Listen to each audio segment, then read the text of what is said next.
Chapter 11. The Next Generation. The years passed gently in the mountain village of Dominica, and the story of Amadou and Célestine became woven into the fabric of the community. Their children, Kofi and Mireille, grew up surrounded by the lessons of courage, unity, and the enduring power of love. The gardens flourished, the Sunday markets thrived, and new faces arrived, runaways, freeborn, and those seeking a place to belong. As Kofi and Mireille grew, they learned the history of their people not only from their parents but also from the elders who gathered beneath the breadfruit tree. They heard of the first Africans brought to Dominica, Igbo, Ibibio, Besa, Akin, and many others, whose hands had built the island plantations and whose spirits had fueled resistance and hope. 5. They learned about the Maroons, those who had escaped into the mountains, waging rebellion after rebellion against the British, and about the Browns Act that had granted political rights to free Afro-Dominicans before slavery's final abolition in 1834. 5. The village, once a fragile refuge, had become a beacon. New arrivals brought news of the wider world, of uprisings in Haiti and Jamaica, of the Samana Peninsula in Hispaniola, where African Americans fleeing slavery in the United States found a crossroads of cultures and a haven for freedom. 7. The children listened wide-eyed to tales of the first black communities in the Americas, of maroon societies, and the struggles that shaped their world. 5. Kofi, now a young man, took pride in working the land and helping newcomers build their homes. Mireille, with her mother's gentle touch, became a healer and a teacher, preserving the songs, stories, and Creole language that bound the community together. 5. Both siblings understood that their freedom was hard-won and fragile, always in need of vigilance and unity. Yet, challenges persisted. The village sometimes faced threats from colonial authorities, who resented the growing influence of the free black population and sent patrols to assert control. 5. There were years when drought or illness tested their resolve, and times when strangers at the market brought whispers of bounty hunters on rest. But through every trial, the community stood together. When a group of Maroons from the hills sought shelter, Kofi welcomed them as his father once had. Mireille pressed a wooden bird, her mother's symbol of hope, into the hand of a frightened child, whispering, "You are safe here. We are family now." On the anniversary of Emancipation, the village gathered to celebrate. Elders recounted the first slave rebellion in the Caribbean, led by Senegalese Muslims in Santo Domingo, and the Maroon communities that had inspired resistance across the islands. 5. Amadou, his hair now streaked with gray, spoke softly. "Freedom is not a gift. It is a garden we tend together every day." Célestine, surrounded by her children and grandchildren, smiled as she watched them dance. The wooden bird, now smooth from generations of hands, passed from child to child, a living reminder that love, courage, and unity could overcome even the deepest scars. And so, as the sun set over the green mountains and the village sang songs of hope, the legacy of Amadou and Célestine lived on, not just in their family, but in every heart that dared to dream of freedom. Chapter 12. The Seeds of Legacy. The village in Dominica, once a fragile refuge, had blossomed into a vibrant community of free black families, Maroons, and newcomers from distant islands and the mainland.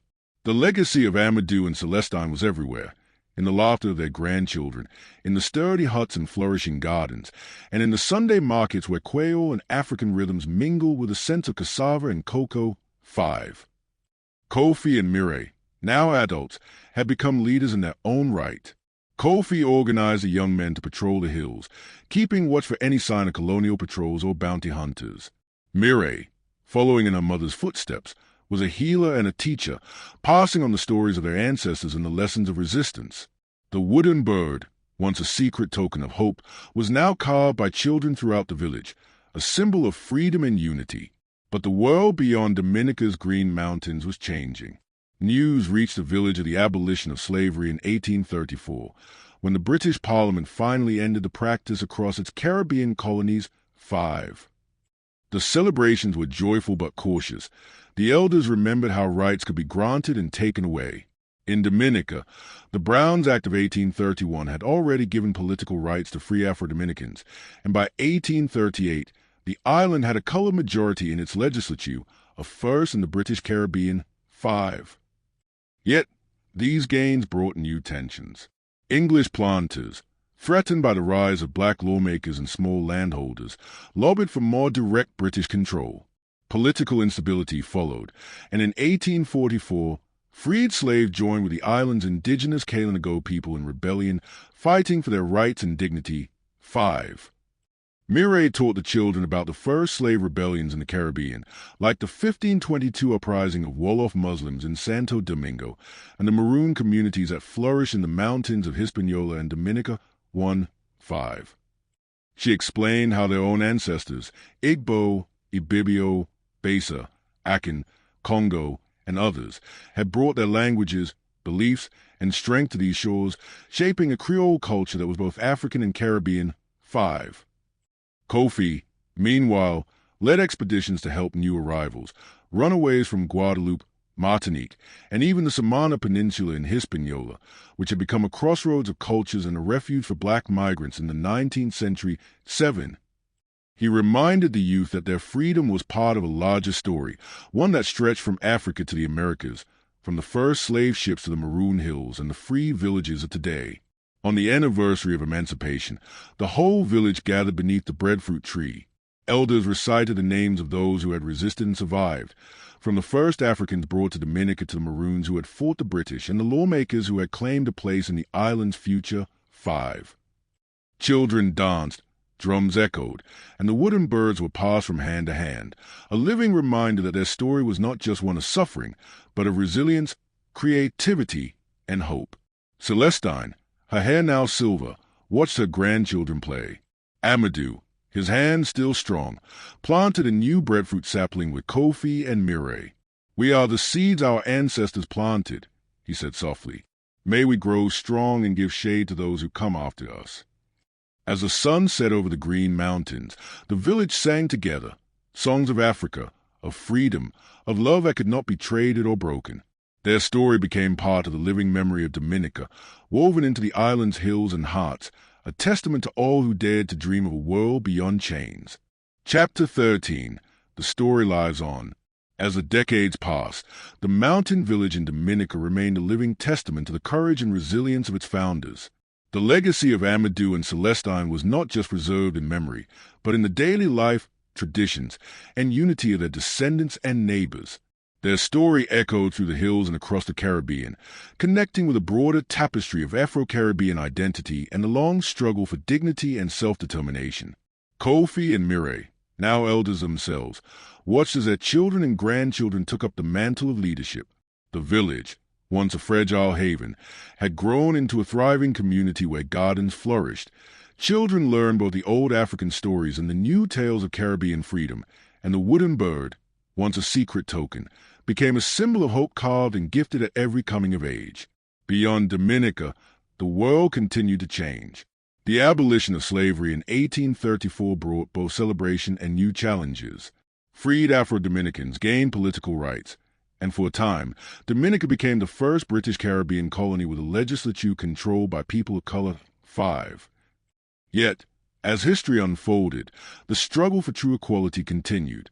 English landowners pushed for more direct British control, and the ex-slave communities often found themselves defending their hard-won freedoms against new forms of oppression. 5. The story of the Maroons, runaways who had fought for their freedom and built independent communities in the mountains, remained an inspiration.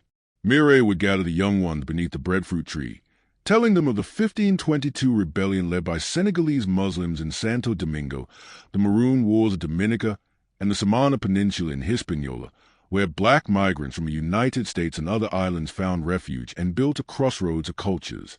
"We are part of something greater," she would say, her voice strong. "Our ancestors came from many lands, Igbo, Ibibio, Besa, Akan, Congo, and more. Here, we are one people, and our story is woven into the very soil beneath our feet." The village became known for its hospitality. New arrivals, runaways from Guadeloupe or Martinique, free black families from the United States, and even descendants of the Samana settlers were welcomed and taught the ways of the land, the language of Creole, and the meaning of the wooden bird. The community's resilience was tested by drought, by colonial authorities seeking to limit their rights, and by the ever-present memory of slavery's pain. But each challenge was met with unity, wisdom, and the unbreakable bond of shared history. On the anniversary of Emancipation, the whole village would gather for a great feast. Elders recited the names of those who had resisted and survived, and the children danced and sang songs of Africa, freedom, and love. Amadou and Célestine's story was retold, how love and hope had carried them across fields, rivers, and seas, and how their descendants continued to walk the path they had cleared. As dusk settled over the mountains, Mireille would press a carved wooden bird into the hands of a new child and whisper, "Never trade the love of a slave, for it is the root of all freedom." And as the stars appeared, the story would begin again, alive in every heart and in every generation willing to dream, resist, and love.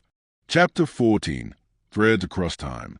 The story of Amadou and Célestine, born from the brutal fields of Martinique and nurtured in the mountains of Dominica, had grown beyond the borders of their village.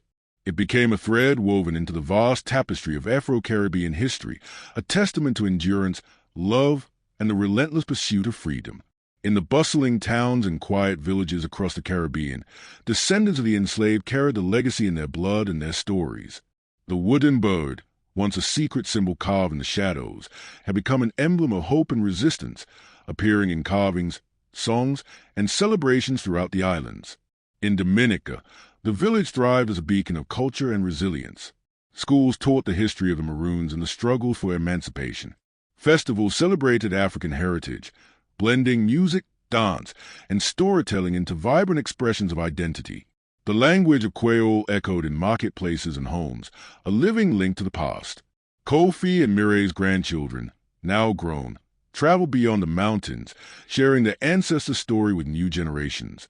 They spoke of the Maroons who had carved freedom from the wilderness, of the abolitionists who had fought to end slavery, and of the communities that had risen from the ashes to build new lives. Across the Caribbean, similar stories unfolded, of resistance in Jamaica's Blue Mountains, of the Haitian Revolution's fierce declaration of liberty, of the Samana Peninsula's unique blend of African-American and Caribbean cultures. Each narrative was a thread, distinct yet connected, forming a rich fabric of shared struggle and triumph. In schools and universities, scholars studied the languages, religions, and customs that had survived centuries of oppression. Museums and cultural centers preserved artifacts and oral histories, ensuring that the sacrifices and victories of ancestors like Amadou and Célestine would never be forgotten. The wooden bird, once a fragile token of love and hope, became a symbol embraced by artists and activists alike.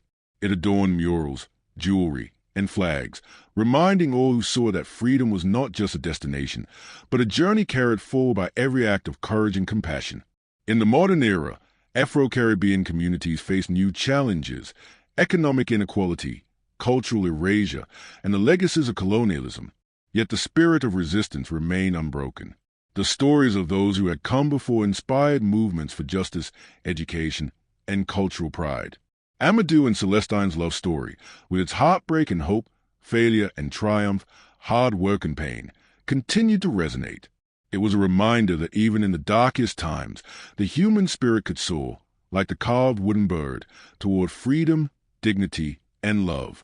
As the sun set over the Caribbean Sea, casting golden light on the island's lush hills and vibrant communities, the story lived on, in every heart that dared to dream, in every voice that refused to be silenced, and in every hand that reached out to build a better tomorrow.